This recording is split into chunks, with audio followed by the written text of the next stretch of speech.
بسم الله الرحمن الرحیم. زمونږ ټاپک دی ډیفیوژن. ډیفیوژن ډیر زیات اهم ټاپک دی او تاسو به په دې کې ډیر نوي نوي څیزونه زده کړئ. نو اول نمبر مونږ راځو ډیفینیشن لا. The random movement of substances from the region of higher concentration to the region of lower concentration. یعنی مطلب دا ډیفیوژن زمونږ سره رینډم موومنت دی. رینډم څه ته وایي؟ ګډ ورته، چې یعنی مطلب د دې څه خاص ترتیب نشته.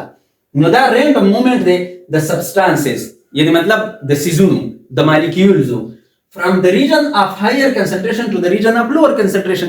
یعنی مطلب چې په کومه علاقه کې ډیر دي نو د هغه ډیر علاقې نه خوريږي نو ورو چې کوم دی نو یو شان کیږي. ټیک ده؟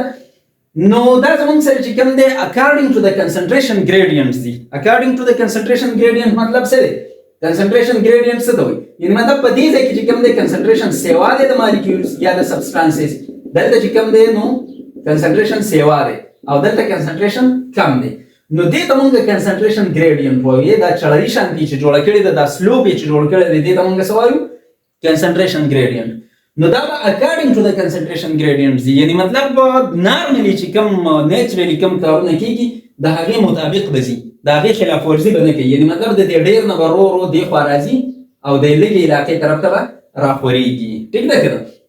نو زموږ سره چې کوم دی دا به زموږ سره د هایر کنسنټریشن والا علاقې نه لوور کنسنټریشن والا علاقې ته راځي، خورېږي به. ټیک ده؟ یعنی مطلب که زه دلته په دې کمره کې پرفیوم ولګوم، سپری وکړم داسې، نو په دې علاقه کې خو دا مالیکیولز ډېر دي که نه، او په دې نوره کمره کې چې کوم دی نو لږ دي. نو د دې ډېر علاقې نه به زموږ سره د لږې علاقې ته خورېږي، نو څه ټایم پس به په دې ټوله کمره کې خواره شي. دې عمل ته څه وایي؟ ډیفیوژن ورته وایي. وسه د ممبرین زموږ سره چې کوم دی نو په دې کې څه شرط نشته، ناٹ نیډډ. ممبرین پکې نشته ضرورت. که ممبرین وي او که نه وي ډیفیوژن چې کوم دی مونږ ورته وایو. یعنی مطلب په دې کمره کې خو زموږ سره ممبرین نه دی انوال که نه، چې په دغه ګوټ کې زموږ سره چې کوم دی نو سپری وکړي، پرفیوم ولګي، نو د هغې په دې ټوله کمره کې هغه مالیکیولز خواره شي، په دې ټوله کمره کې چې کوم دی نو هغه سمیل خور شي. نو دا هم زموږ سره چې کوم دی نو ډیفیوژن دی. او که ته د سیل خبره وکړي چې یعنی مطلب که زموږ سره مثال کې طور پر دا سیل شوې، نو بهر زموږ سره مالیکیولز ډېر دي که نه، او دننه مالیکیولز کم دي، نو دا به د بهر نه دننه راځي، نو دا به دا ممبرین پاس کوي. نو مطلب دې ته بیا مونږ ډیفیوژن وایو. ټیک ده که نه؟ نو مطلب زموږ سره چې کوم دی که ممبرین پکې انوال وي او که نه وي، خو دې ته مونږ چې کوم دی نو ډیفیوژن ویلی شو، ډیفیوژن ورته وایو. اوس انرژي پکې څه کار دی؟ مطلب انرژي به پکې لګي که نه به لګي پکې؟ نو یاد ساتئ چې ناٹ سپینډ یعنی ناٹ یوزډ، مطلب انرژي به پکې نه خرج کیږي. په ډیفیوژن کې انرژي نه خرج کیږي، دا مالیکیولز د هایر کنسنټریشن نه لوور کنسنټریشنز ته پخپله ځي. ټیک ده؟ ټرانسپورټ یعنی مطلب دا کوم قسم ټرانسپورټ دی؟ نو دا پیسیو ټرانسپورټ دی. د ټرانسپورټ دوه قسمونه دي. مطلب زموږ سره اکټیو ټرانسپورټ چې په هغې کې چې کوم ځای باندې پاس کیږي، یعنی مطلب که دا ممبرین زموږ سره پاس کول کوي، نو دا به پکې اکټیو وي، دا به چې کوم دی نو انرژي خرج کوي. خو نه، په ډیفیوژن کې چونکې دا انرژي نه خرج کوي، دا ممبرین پکې پیسیو دی، بس. ټیک ده که نه؟ خاموش وي، د دې پکې څه کار نه وي. نو دې قسم ټرانسپورټ ته بیا مونږ څه وایو؟ پیسیو ټرانسپورټ. یا مطلب په دې کمره کې چې کوم دی نو د هایر کنسنټریشن نه لوور کنسنټریشن ته د مالیکیولز پخپله خورېږي، څه انرژي پکې نه خرج کېږي، څه ایکشن پکې نه کېږي، څه اکټیونس پکې نه کېږي. په دې وجه باندې دې ته مونږ څه وایو؟ پیسیو ټرانسپورټ ورته وایو. ټیک شو؟ مالیکیولز یعنی مطلب کوم قسم مالیکیولز کې زموږ سره ډیفیوژن کېږي؟ نو اونلی سمال اینڈ نان پولر مالیکیولز کین ډیفیوز تھرو سیل ممبرین. د دې سیل ممبرین نه بس واړه واړه مالیکیولز او چې کوم نان پولر مالیکیولز وي هغه به چې کوم دی د دې ممبرین نه پاس کیږي. ټیک ده که نه؟ یعنی مطلب کاربن ډای اکسیجن او کاربن ډای اکساید چې کوم دی دا زموږ سره سمال مالیکیولز هم دي او نان پولر هم دي. نو په دې وجه باندې دا د دې ممبرین نه پاس کېدی را پاس کېدی شي. ټیک ده؟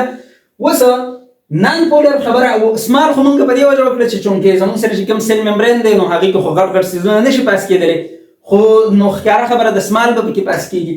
خو چې کوم اوس مونږ دغه خبره وکړو، یعنی مطلب زموږ سره د نان پولر خبره مونږ ولیکو، ځکه چې دا کوم ممبرین دی دا زموږ سره د لیپډ بایلیر نه جوړ دی، او لیپډز چې کوم دی دا زموږ سره نان پولر دی. نو دا به صرف نان پولر سیزونه الاو کوي، هغه به پاس کیږي. چې کوم زموږ سره پولر سیزونه دي او چارج سیزونه دي هغه به نشي پاس کېدلی، هغه بیا زموږ سره په فیسیلیټیټډ ډیفیوژن باندې پاس کیږي. هغه ځان له ټاپک دی. خو دلته چې کوم دی نو زموږ سره به small and non polar substances چې کوم دی د دې ممبرین نه پاس کیږي، را پاس کیږي. ټیک ده که؟ اوس چې کوم زمونږ سره واټر دی نو واټر کین آلسو ډیفیوز بټ ویری سلولی. واټر چې کوم دی هم د دې ممبرین نه پاس کېدی را پاس کېدی شي، ډیفیوژن یې کېدلی شي خو هغه انتهایی سلو وي. ټیک ده که نه؟ ځکه چې واټر څه دی پولر، نو هغه بیا هم زمونږ سره په فیسیلیټیټډ ډیفیوژن باندې ځي، هغه بیا ځان له ټاپک دی. ټیک شو. ښه سپیډ، که مونږ د ډیفیوژن سپیډ له راشو نو چې کوم دا زمونږ سره دی چونکې دا پیسیو پروسس دی، پیسیو ترانسپورټ دی، په خپله کېږي، په دې وجه باندې دا سلو پروسس دی، دا په قلاره کېږي. ټیک شو. ډیپینډ یعنی مطلب دا ډیفیوژن زمونږ سره په څه باندې ډیپینډ کوي، په کم سیزونه باندې ډیپینډ کوي.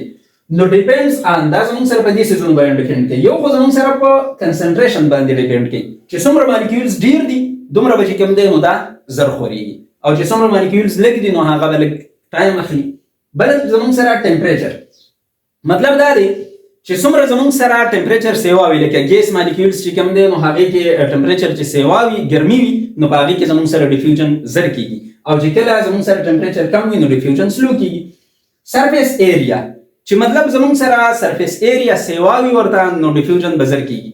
یعنی مثال کے طور پر که اوس تاسو یو ټیم راغستی دی، صحیح ده که نه، او په هغې کې تاسو سوری کړی دی او د هغه ټیم نه چې کوم دی نو پرفیومز خورېږي، نو مطلب د ایریا چې کوم دی دغه سوری د دې سرفیس ایریا کمه ده که نه، نو دا ډیفیوژن به لږ سلو کېږي. خو که تاسو مطلب دغه ټیم مکمل کټ کوئ او دا مالیکیولز پې په ډېر ایریا باندې راوځي نو دا ډیفیوژن به لږ زر کېږي. ټیک ده که نه؟ سایز آف مالیکیولز چې څومره واړه مالیکیولز وي نو دومره به دا زر ډیفیوز کېږي، زر به ډیفیوژن کېږي، او چې څومره غټ مالیکیولز وي نو دومره به سلو کېږي. ټیک ده؟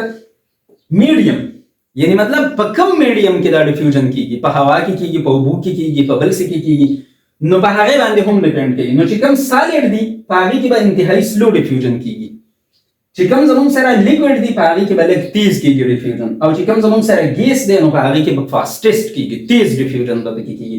دا ستاسو په دې کتاب کې ورکړي هم دي، وایي کمپیریزن وکړئ، یو ایکسپریمنټ وکړئ چې په سالډ، لیکوډ او ګیس کې زمونږ سره ډیفیوژن څنګه کېږي. ټیک شو. نو یاد ساتئ لکه په سالډ کې اوس به تاسو وایئ چې څنګه، نو دا چل به وکړئ الو به راواخلئ الو، او د هغې نه به چې کوم دی یو څه ځای به ترې کټ کړئ داسې ګول، یو ټنګره به ترې کټ کړئ، هغه به داسې کېدی او په هغې باندې انک واچوه که نه، صحیح پرې واچوه، یو څاڅکی پرې وکړه د صحیح، نو هغه به انتهایي سلو په دې الو کې چې کوم دی خورېږي. ټیک ده که نه؟ او که ته لیکوډ راواخلې مطلب اوبه راواخلې، اوبه راواخلې او په هغې کې د صحیح یو څاڅکی وکړې، د انک یو څاڅکی وکړې، نو هغه به پکې لږ زر خور شي. ټیک ده که نه؟ او که ته مطلب زمونږ سره چې کوم دی سپری وکړې، پرفیوم سپری عطر ولګې په دې کمره کې، نو هغه په دې کمره کې ډېر زر خورېږي. ټیک ده که نه؟ یا مطلب په لږ کپ یا په جګ وغیره کې خو انتهایي زر خورېږي. نو مطلب دا شو چې زمونږ سره په سالډ کې انتهایي سلو، په الو کې سلو کېږي ډیفیوژن. چې کوم زمونږ سره لیکوډ دی اوبه، په هغې کې لږ تیز کېږي، او چې کوم زمونږ سره ګیس دی مطلب د کمرې هوا شوه نو په دې کې ډیفیوژن ډېر زر کېږي، یا د کمرې هوا شوه یا د یو بل ډبي مبي هوا شوه، خو په هغې کې چې کوم دی زمونږ سره ډیفیوژن ډېر زر کېږي. ټیک ده؟ ډسټنس باندې هم ډیپینډ کوي. ډسټنس مطلب دا دی چې کمره څومره غټه ده نو دومره به پکې لږ سلو ډیفیوژن کېږي، لږ سلو به دې ګوټونو ته هغه سمیل رسي، او چې څومره کمه ده نو دومره به پکې زر رسي. یا د دې نه تاسو مطلب تکنس هم اخیستلی شئ. مثال طور که دا زمونږ سره کوم ممبرین دی د دې نه ډیفیوژن کېږي، نو که دا ممبرین څومره نری وي نو دومره به ترې زر ډیفیوژن کېږي، او چې څومره پیړ وي نو دومره به لږ سلو کېږي. ټیک شو. دې نه بعد زمونږ سره امپارټنس لکه مونږ راشو د ډیفیوژن چې مطلب دا زمونږ سره څنګه ډیفیوژن چې کوم دی دا زمونږ سره څه اهمیت لري. نو فولفیلز د ریکوایرمنټس اف د سیل. ډیفیوژن چې کوم دی دا زمونږ سره د سیل ریکوایرمنټ پوره کوي، د سیل چې کوم ضرورت دی هغه پوره کوي. مثال کے طور پر مونږ چې کوم دی لکه مونږ که اگزامپل واخلو که نه، مثال واخلو، نو د اکسیجن او د کاربن ډای اکساید ډیفیوژن باندې مونږ مثال واخلو، نو دا زمونږ سره چې کوم دی هیومن ریسپیریټري سیسټم شو، چې که مونږ په خوله باندې هوا دننه کو او که په پوزه باندې هوا دننه کو، نو دا به زمونږ سره چېرته راځي؟ ټریکیا ته. ټیک شو که نه؟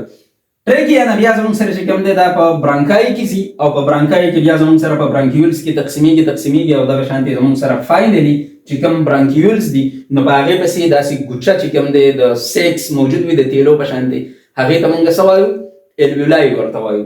دا الویلای چې کوم دی نو دا داسې وي لکه بال نه دی، یو بال چې مونږ راواخلو په هغې باندې دا ګوتې داسې چار چاپېره تاو کړو، دغه شانتې د الویلای نه چار چاپېره زمونږ سره بلډ کیپیلریز تللي وي. نو دغه کیپیلریز کې زمونږ سره وینه چلیږي را چلیږي، اوس مثال تور مونږ چې کوم دی نو څه چل وکړو یو الولس مونږ راواغستو که نه یو الولای مونږ راواغستله او هغه چې کوم دی نو مونږ ورته دا بلډ ویسل پکې شو کړو په ریډ کلر کې چې دا کوم دی دا زمونږ سره کیپیلري دی ټیک ده که نه او چې کوم زمونږ سره دا بلیک کلر کې دی نو دا الولس دی یعنی مطلب یو الولای ده. اوس مونږ چې کله هوا دننه کوو نو چې کوم اکسیجن دی هغه دی خوا راځي راځي راځي راځي الولای ته راشي په الولای په خوا کې چې کوم زمونږ سره بلډ چلیږي نو دې بلډ ته به دا اکسیجن انټر شي دې بلډ ته به دا اکسیجن دننه راشي. اوس زمونږ په وجود کې خو ریسپیریشن شوی دی د ریسپیریشن په ریزلټ کې کاربن ډای اکساید پیدا شوی دی دغه کاربن ډای اکساید په وینه کې راغلی دی نو چې دا کله د الولای ته راورسي نو دا کاربن ډای اکساید دی د الولای ته بار ته راوځي ټیک ده که نه. اوس دا الولای ته چې بار ته دا کاربن ډای اکساید راووتو نو په دې لاره راځي راځي راځي راځي او بهر ته به وځي ټیک ده که نه. نو اوس ګوره اکسیجن دننه وړل او کاربن ډای اکساید بهر ته وړل دا چې کوم زمونږ سره په الولای او په کیپیلریز کې چې کوم زمونږ سره ایکسچینج کېږي دا د ډیفیوژن پروسس په ذریعه باندې کېږي. ګوره زمونږ سره چې کوم اکسیجن مونږ راوړی دی نو په الولای کې اکسیجن ډېر وي که نه او په بلډ کې کم وي په دې وجه باندې اکسیجن د هایر کنسنټریشن نه لوور کنسنټریشن ته راشي. دغه شانتي زمونږ چې کوم الولای دي په دې کې د کاربن ډای اکساید مقدار کم وي او په وینه کې سیوا وي ځکه چې د ریسپیریشن شوی دی او ریسپیریشن په ریزلټ کې کاربن ډای اکساید پیدا کېږي نو دغه کاربن ډای اکساید به د هایر کنسنټریشن نه لوور کنسنټریشن ته راشي الولای ته نو دا به زمونږ سره بهر ته خارج شي او دا کوم اکسیجن چې په وینه کې شامل شو دا به اوس سیلز ته لاړ شي د فردر نور د ریسپیریشن دپاره ټیک شو. نو دا چې کوم دی زمونږ سره اگزامپل شو د ډیفیوژن صحیح شو. ستاسو په دې کتاب کې د ګلوکوز اگزامپل ورکړی د خو یاد ساتئ ګلوکوز چې کوم دی هغه زمونږ سره په فیسیلیټیټډ ډیفیوژن باندې ځي ټیک شو په سمپل ډیفیوژن پروسس باندې نه انټر کېږي سیل ته صحیح ده.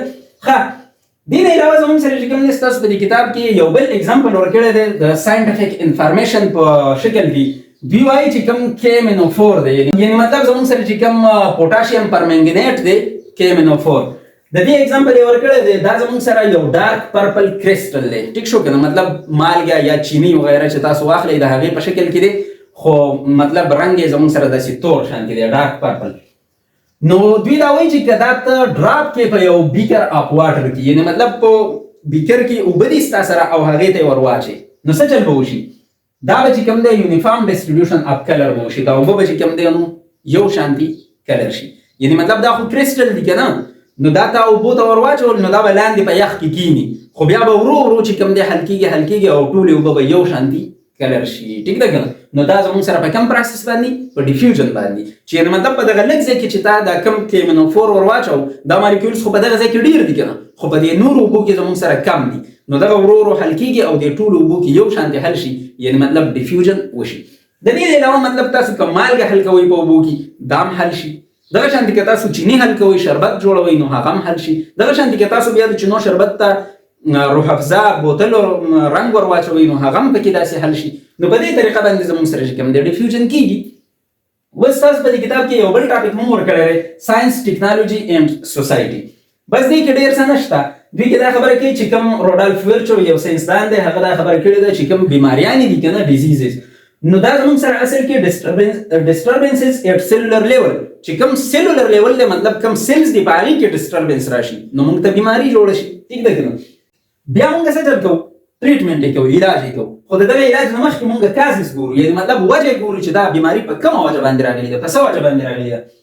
نو یاد ساتئ چې ډېرې بیماریان خو زموږ سره د جین د چینجز د وجې راځي یعنې مطلب په DNA کې چینج وشي د هغې په وجه باندې راځي خو not all یعنې مطلب ټولې بیماریان د جین د چینجز د وجې نه هم نه راځي لکه انفیکشنز چې کوم د بیکټیریل انفیکشن شو وایرل انفیکشن شو نور داسې فنګل انفیکشن نو دا د جین د چینجز د وجې نه راځي بلکې دا چې کوم دی په سیلز باندې هغې وشي د هغې په وجه باندې راځي ټیک شو. نو اوس څومره چې ډیزیزز دي آل ډیزیزز نو هغه زموږ سره سیل بایولوژي په هغې کې ډېره زیاته امپارټنټ ده ځکه چې ته به سیل لیول ته ځان رسې نو هغې کې به تا ته پته لګي چې څه چل شوی دی او څه چل نه دی شوی نو سیل بایولوژي ډېره زیاته امپارټنټ ده. نو په هغې کې بیا تاسو ته دا خبره کړې ده چې کوم سیل بایولوژي ده نو دا خو یو په ډیزیزز کې امپارټنټ ده په بیماریانو کې امپارټنټ ده خو د دې نه علاوه که تاسو په سیل بایولوژي باندې ځان پوه کړئ او سیل بایولوژي ووایئ نو کیریئر اپورچونیټیز هم پکې ډېرې زیاتې شته یعنې مطلب تاسو ته چې کوم دی په دې فیلډ کې لاړ شئ نو تاسو ته مطلب مختلف قسم جابز میلاویدلی شي تاسو پیسې ګټلی شئ تاسو خپل کیریئر جوړولی شئ نو هغه کوم کیریئر اپورچونیټیز دي یعنې مطلب تاسو نه سیل بایولوژیست جوړېدی شي مالیکولر بایولوژیست درنه جوړېدلی شي، ریسرچ سپیشلیست درنه جوړېدلی شي، لیبارټري ټیکنیشن درنه جوړېدلی شي، یو بایولوژي ټیچر درنه جوړېدلی شي. نو دا چې کوم دی نو زموږ سره د سیل بایولوژي اهمیت دی. ټیک ده.